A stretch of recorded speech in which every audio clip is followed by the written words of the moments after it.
Should I be using AI for language learning? I'm Joseph. This is Input English. The Input English channel creates comprehensible input content for you so that you can acquire the English language. I also have a lot of videos that explain how comprehensible input works. All of the content created on this channel is created by me. It is human-created content. But in 2026, we are face-to-face with growing influence from AI technology. So that begs the question for us, the language learning community, should we be using AI to create content so that we can better learn our target language?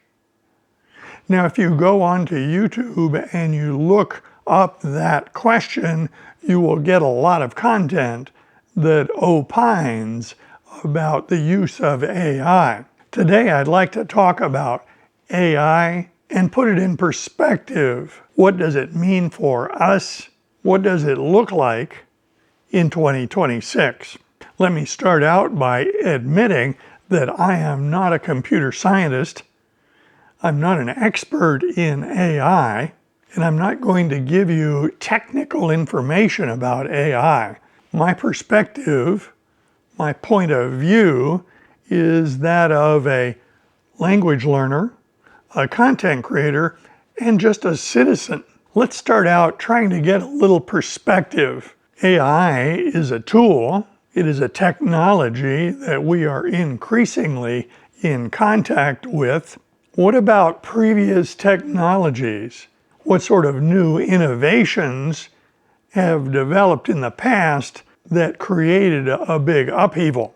Let's go back to 1928. A fellow in Missouri invented a machine that would slice an entire loaf of bread at one time. This device was used by the Chillicothe Bread Company, and it made quite an impression. The convenience of buying pre-sliced bread was impressive. The company based its marketing on this convenience. With that invention, we got the phrase in English, "It's the best thing since sliced bread." That phrase talks about convenience, a new innovation, a new way of doing things. And since over the last 100 years, everyone was familiar with sliced bread, it gave a reference about how convenient something really was. There are some parallel phrases you will hear in English talking about this convenience. It's the best thing since sliced bread. It's the best thing since rolled toilet paper. It's the best thing since wheels. It's the best thing since wheels on suitcases. It's the best thing since indoor plumbing. In general, people like innovation. They like new things that are useful. But then those things, those approaches, devices, methods, need to find their way in the marketplace. Perhaps you are familiar with the tape cassette. When they first came out, they were not very good. Then the quality improved a lot and they became much more popular. Now they're obsolete. They're gone. Floppy disks were used in computers. You can't buy them any longer. VHS, tape cassettes for video. They're obsolete. Although you can still get CDs, they seem to be in decline. Technologies develop, they become popular, and then for the most part they find a peak and then decline. We expect technologies to be replaced by newer ones over time. I can remember as a kid when our family bought our first microwave. We had no idea how it would work. One of the first things we did before reading the instructions was put an egg in the microwave and turn it on. Of course, that egg exploded and coated the entire microwave with a fairly thick layer of burned egg. It smelled horribly, and it took forever to clean up the mess. We might take a moment to think about television. Television was incredibly popular in the latter half of the 20th century, but it was met with a lot of skepticism from parents who thought their kids were watching too much television. It was common for television to be referred to as the idiot box. As popular as television was, it appears to have peaked around 2009, and now the viewership of television is in decline. How much it has gone down over the past 10 or 20 years is hard to say. Estimates on the decline of television vary widely. It appears likely that television has gone down somewhere between 20 and 50% over the past 2 decades. One of the things we hear in conjunction with AI is fear. People are worried that AI will take over the world, take over everyone's job, enslave humans. Is this likely? I don't know. But I do have a parallel experience I can share, and that was our experience with Y2K. As the year 2000 was coming nearer, people became very alarmed that it might mark the end of the world. People writing computer software were very concerned about the effect of changing the date from the 20th century to the 21st century. Would computer hardware and software be up to the task, or would all our computer systems crash? There was a lot of fear-mongering around the event of Y2K. Looking back, basically nothing happened.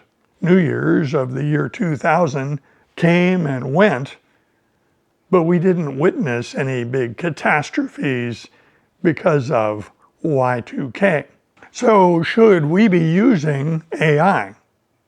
Well, let's start out by admitting that we're already using it. We have no choice because it is embedded in a lot of things we use. If you call a bank or a business on the telephone, you will likely be greeted by an IVR.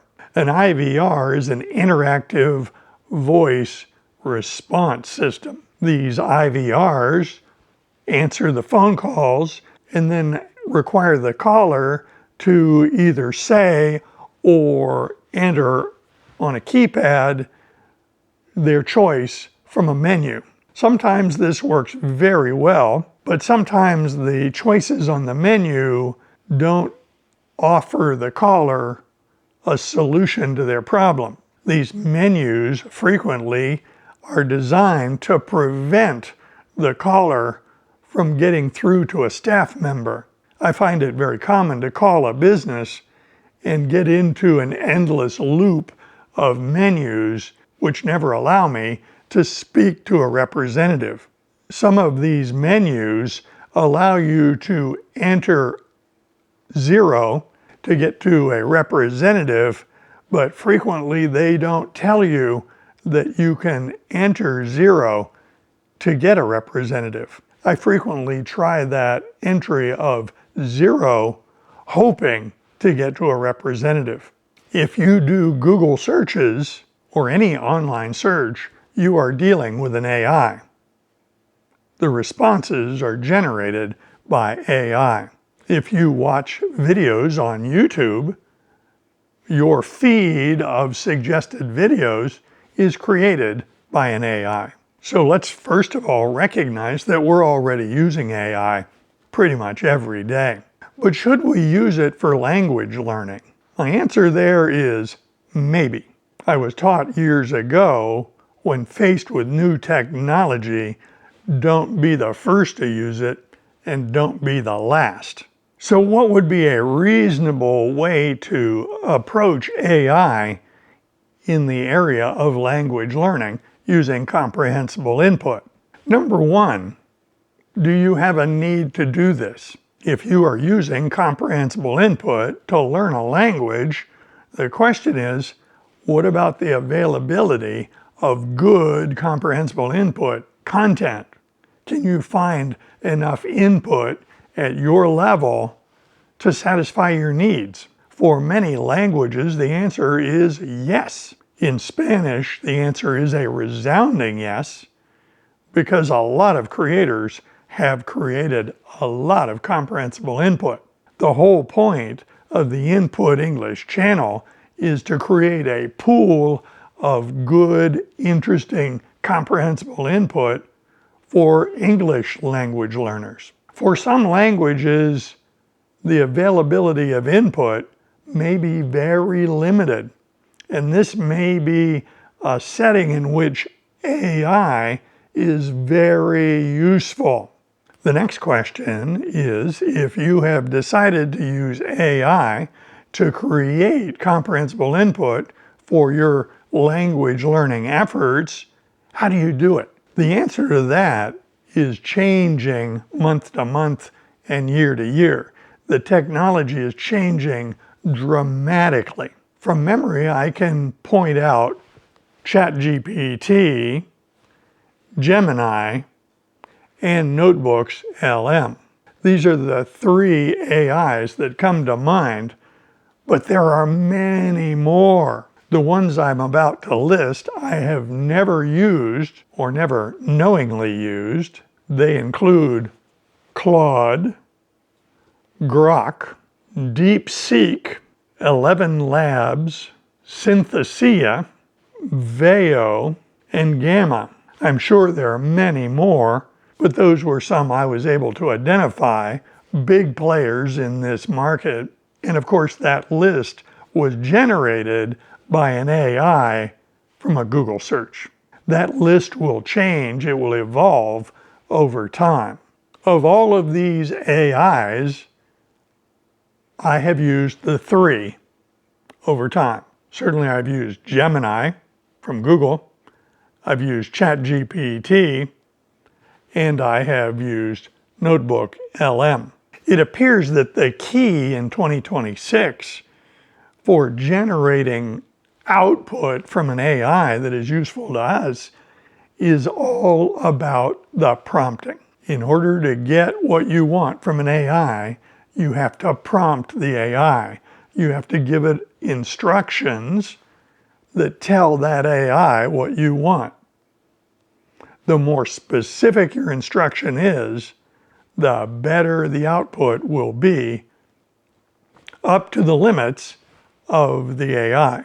A poorly worded prompt will generate lousy results with any AI.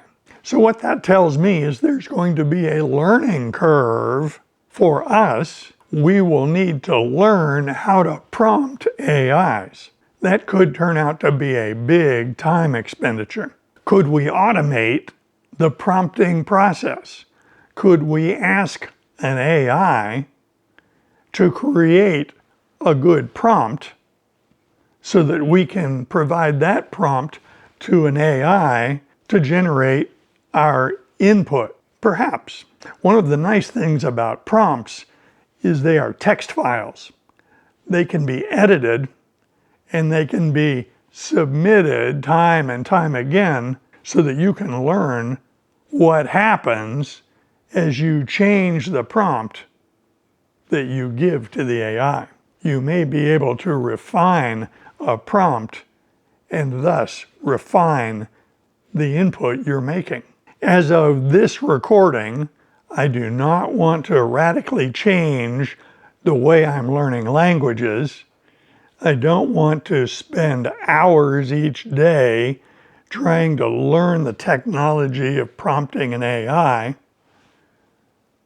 And I don't plan on changing the nature of the content on the Input English channel. However, under the doctrine, don't be the first to use a new technology, but don't be the last, I will be dabbling in this on my own to learn more about it. I have thought about doing an experiment. I have thought about creating a prompt for a conversation, perhaps in English, Spanish, or German, perhaps all three, and then creating a video discussing that input created by the AI. Is it any good? Is it junk? Is it interesting? Is it boring? For now, my choice is to avoid AI for YouTube videos, for instance. I would much rather spend my time learning from a human being. And in general, I find human-created content more interesting and more useful. As the technology of AI changes and improves, that may change. I recognize that the content I am creating on this channel for people to improve their English using comprehensible input may become obsolete because better content is created every day by future AIs. For me, I think that's okay as long as this future input that we are able to use is better than what is available today. Mind you, I watched television a lot as a kid, but I don't own a television in 2026. So those are some thoughts about AI.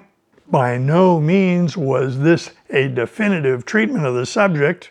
Instead, it was just a collection of thoughts that I hope you have found interesting. I invite comments below for sure, and if you like videos like this, be sure to click on this one next. See you soon.